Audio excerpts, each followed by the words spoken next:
বন্ধুরা, তোমরা কেমন আছো? তোমরা নিশ্চয়ই ভালো আছো এবং তোমাদের বাগানের গাছগুলো ভালো আছে। আমরাও ভালো আছি এবং আমাদের বাগানের গাছগুলো ভালো আছে।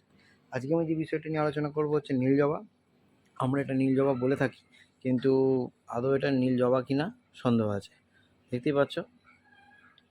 এবার দেখো, তুমি গাছে কুড়ি দেখো, দেখছো কত পরিমাণ কুড়ি এসছে। এখানে একটা ফুটেছে, দেখো। এই যে এত পরিমাণ কুড়ি এবং এত এই যে ফুল আসছে, এর কী খাবার আমরা প্রদান করছি এই সময় দাঁড়িয়ে? এই জুন মাসে দাঁড়িয়ে আমরা কী খাবারটা প্রদান করছি, যেই খাবারটা প্রদান করলে আমাদের গাছেও কিন্তু এত পরিমাণ জবা ফুল ফুটছে। দেখতে পাচ্ছ, এই যেখানে একটা কুড়ি আছে, তারপরে একটা কুড়ি, এই যে পরপর কুড়ি কিন্তু আসছে প্রত্যেকটা ব্রাঞ্চে। এখানেও আছে, একটা ফুটেছে, এখানে একটা আছে, উপরেও তাই। প্রত্যেকটা ব্রাঞ্চে কিন্তু কুড়ি আসছে। কী খাবারটা আমরা প্রদান করছি, যে খাবারটা প্রদান করলে আমাদের এত পরিমাণ কিন্তু কুড়ি আসছে এবং এত পরিমাণ কিন্তু ফুল আসছে।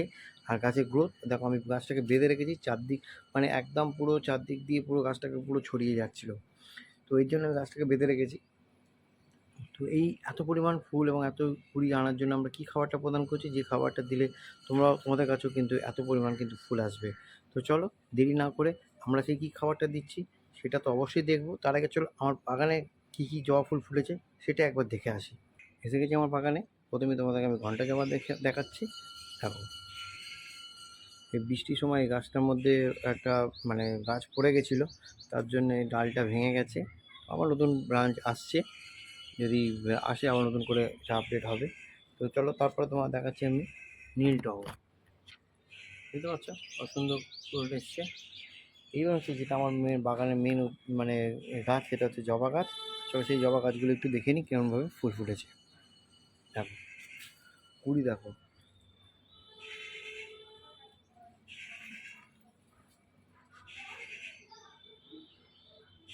এত পরিমাণ কুড়ি। আর ফুল আনতে গেলে যে খাবারটা আমি প্রদান করছি সেই খাবারটা অবশ্যই তোমাদেরকেও দিতে হবে, তাহলে কিন্তু তোমাদের বাগানেও কিন্তু এত পরিমাণ কিন্তু ফুল কিন্তু ফুটবে। দেখতে পাচ্ছ, দেখো এটা ফুটেছিল কিন্তু বেলা হয়ে গেছে বলে হয়ে গেছে।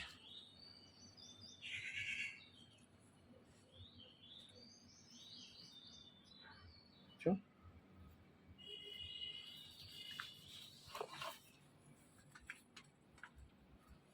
দেখো,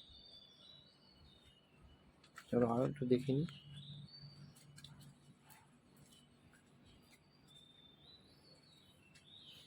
কুড়ি দেখো শুধু, আচ্ছা কুড়ি দেখছো কত? কুড়িতে কিন্তু পুরো ভরে গেছে, দেখো।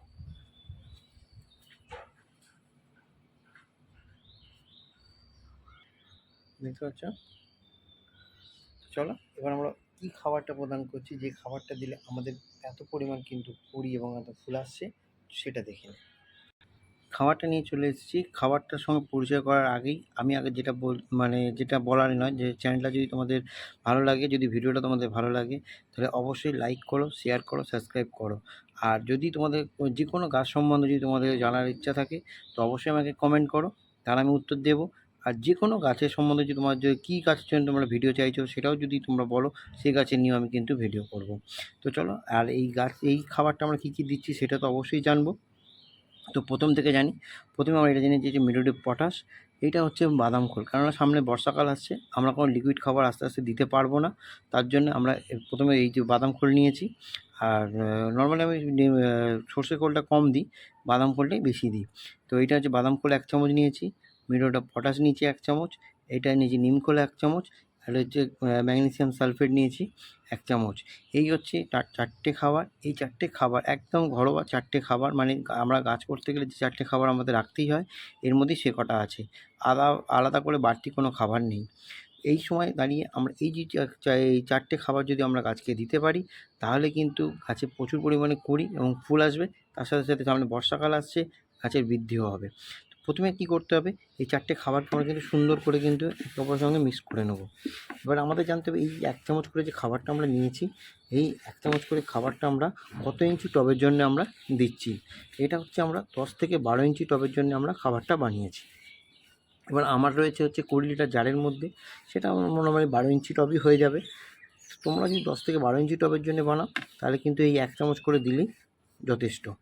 আর যদি তোমাদের আরও বেশি গাছের জন্য যদি বানাও তাহলে কিন্তু পরিমাণটা তোমরা বাড়িয়ে নেবে। এরপর হচ্ছে আমরা কি করব, এরপর হচ্ছে আমরা খাবারটা মিক্স করার পরে আমরা একদম গাছের গোড়াতে গিয়ে আমরা করবো কি, সুন্দর করে কিন্তু গাছের গোড়াটাকে একটুখানি খুঁচিয়ে নেব। একটা শক্ত কিছু দিয়ে আমরা সুন্দর করে কিন্তু এরকমভাবে সাইড দিয়ে কিন্তু খুঁচিয়ে নেব। দেখো একটা নালার মতন তৈরি করে নেবো আমরা।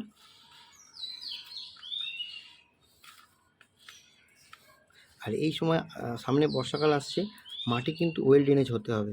জল দেওয়ার সাথে সাথে কিন্তু জল যাতে আমাদের বেরিয়ে যায় সেরকম কিন্তু করতে হবে, নাহলে কিন্তু বর্ষায় কিন্তু গাছে কিন্তু ড্রাইব্যাক হয়ে যাওয়ার সম্ভাবনাটা বেশি থাকবে। তো সুন্দর করে এরকম করে আমরা তুলে নেব।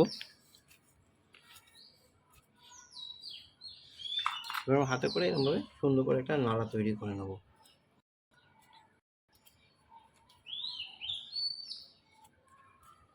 নিয়ে আমরা যে খাবারটা মিক্স করেছিলাম সেই খাবারটা কিন্তু আমরা চারদিক দিয়ে আস্তে আস্তে কিন্তু এরকমভাবে সুন্দর করে কিন্তু দিয়ে দেবো। আর এটা আমরা খাবারটা দেবো হচ্ছে সকালবেলা, সুন্দর করে দিয়ে দেবো।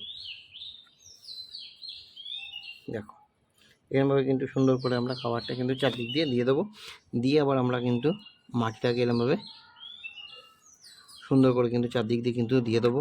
দিয়ে তারপর আমরা জল দিয়ে দেবো। কিন্তু আমি এখন বিকেলবেলা দিয়েছি বলে আমি কিন্তু এখন জল দিচ্ছি না, কারণ সকালবেলা তো আমার জল দেওয়াই আছে গাছেতে, ওর জন্যে আমি এখন আর কোনো জল দিচ্ছি না। কিন্তু তোমরা যখন সকালবেলা খাবারটা দেবে তোমরা কিন্তু গাছে জল দিয়ে দেবে।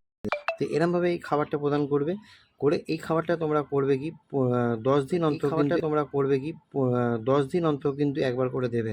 আর তার সাথে সাথে কিন্তু লিকুইড খাবার আছে, সেই খাবারটাও তোমরা দিতে পারো। তো যদি তোমার লিকুইড খাবার সম্বন্ধে জানতে চাও তো অবশ্যই আমাকে কমেন্ট করো। আর যদি আমার ভিডিও দেওয়াও আছে সে তোমার পারলে গিয়ে দেখে নেবে। এত সুন্দর করে গাছটাকে করবে খাবারটা দিয়ে গাছে কিন্তু জল করে। আর সবথেকে এই সময় দাঁড়িয়ে কিন্তু আমরা করব কি, এখনও কিন্তু আমাদের সেই গরম কিন্তু কাটেনি, গাছে কিন্তু সকাল বিকেল কিন্তু আমাদের গাছে পাতা স্প্রে করতে হবে ঠান্ডা জল দিয়ে, তাহলে কিন্তু তোমাদের এই যে সাদামাছি মিলিবাগ এগুলো কিন্তু লাগবে না। কিন্তু এই বৃষ্টির পরে কিন্তু গাছে মিলিবাগ লেগে যাওয়ার সম্ভাবনাটা বেশি থাকে। তার জন্য সকাল আর বিকেলবেলা যদি তোমরা ঠান্ডা জল দিয়ে কিন্তু স্প্রে করো তাহলেও কিন্তু তোমাদের গাছে কিন্তু এক ফোঁটা মিলিবাগ লাগবে না। দেখতে পাচ্ছ আমার কিন্তু কোনো পাতাতে মিলিবাগ বা সাদামাছি কিন্তু নেই। তো এরমভাবে পরিচর্যা করো। আর আমি যে খাবারটা বললাম এরমভাবে যদি তোমরা প্রদান করতে পারো তো তোমাদের কাছে প্রচুর পরিমাণে কিন্তু ফুল আসবে। চলো ভিডিওটা আজকে এই অবধি। যদি ভিডিওটা ভালো লাগে তাহলে অবশ্যই লাইক শেয়ার সাবস্ক্রাইব করবে এবং আমাদেরকে এগিয়ে নিয়ে যেতে সাহায্য করবে। আর অবশ্যই প্রচুর করে শেয়ার করো। ছাদ বাগান আঙিনা বাগান যেখানে যতটুকুন জায়গা পাচ্ছ গাছ কিন্তু অবশ্যই লাগাও, কেন গাছের বিকল্প কিন্তু কিছু নেই। আর নেক্সট প্রজন্মকে আমরা কিন্তু একটা সবুজ পৃথিবী ফিরিয়ে দিতে চাই, এটাই আমাদের মেন উদ্দেশ্য। তো চলো আজকে এই অবধি, আবার কালকে দেখা হচ্ছে একটা নতুন ভিডিওর সঙ্গে। Thank you.